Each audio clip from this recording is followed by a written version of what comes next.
Plain biryani. சீரக சம்பா அரிசி நான் 10 நிமிஷத்துக்கு முன்னாடியே ஊற வச்சு வச்சுருக்கேன். அதுக்கு தேவையான பொருட்கள்: பெரிய வெங்காயம் 1, கருவேப்பிலை, தாளிப்பதற்கு சோம்பு, கிராம்பு, ஏலக்காய், கல்பாசி, பிரியாணி இலை, பட்டை, இது தேவைப்பட்டால் ரம்பா இலை கிடச்சா போடலாம். தாளிப்பதற்கு நெய்யும் எண்ணெயும் கலந்துக்கணும். இஞ்சி பூண்டு பேஸ்ட், தேவையான உப்பு, நெய் 1 ஸ்பூன், எண்ணெய் 1 ஸ்பூன், சோம்பு, கிராம்பு, ஏலக்காய், கல்பாசி, பிரியாணி இலை, பட்டை, வெங்காயம், கருவேப்பிலை,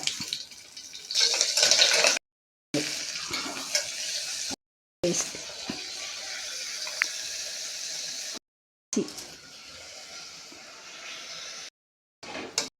தேவையான அளவு உப்பு. ஒரு கொதி வந்த உடனே க்ளோஸ் பண்ணணும். பிரியாணிக்கு சைடிஷ் ஒரு கிரேவி செய்ய போகிறோம். அதுக்கு தேவையான பொருட்கள்: வெங்காயம், குடைமிளகாய், தக்காளி, தாளிப்பதற்கு எண்ணெய், சோம்பு, பட்டை, கல்பாசி, கருவேப்பிலை, வெங்காயம், இஞ்சி பூண்டு பேஸ்ட், மஞ்சள் பொடி, கரம் மசாலா, மிளகாய்த்தூள், உப்பு, ஜீனி, வெங்காயம், தக்காளி பேஸ்ட். கடாயை அடுப்பில் வச்சு எண்ணெய் காய்ஞ்ச உடனே வெங்காயம்,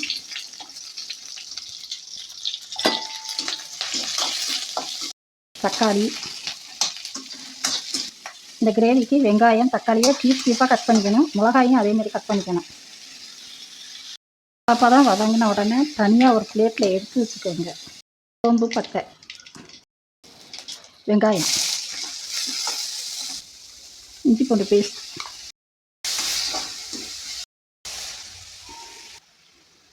தக்காளி பேஸ்ட், மஞ்சள் பொடி, மிளகாய்த்தூள், கருவேப்பிலை, கரம் மசாலா, வதக்கின குடமிளகா, தக்காளி, வெங்காயம், கலர்பொடி, 1 ஸ்பூன் உப்பு, கார்ன்ஃப்ளவர் மாவு 1 ஸ்பூன் கரைச்சி, 1 ஸ்பூன் ஜீனி,